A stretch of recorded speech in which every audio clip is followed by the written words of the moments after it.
এই মুহূর্তের বড় খবর, মুর্শিদাবাদের খড়গ্রামের দিয়ারা মল্লিকপুরে গ্রামে চলল গুলি। ভোটের আগে মুর্শিদাবাদে চলল গুলি খড়গ্রামে।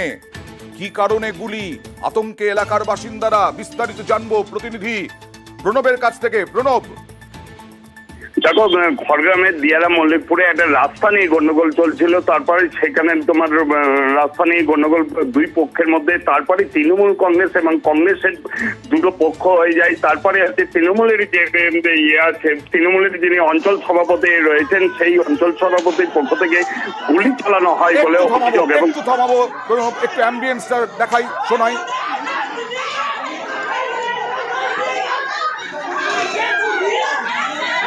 গুলির আওয়াজ পাওয়া যাচ্ছে।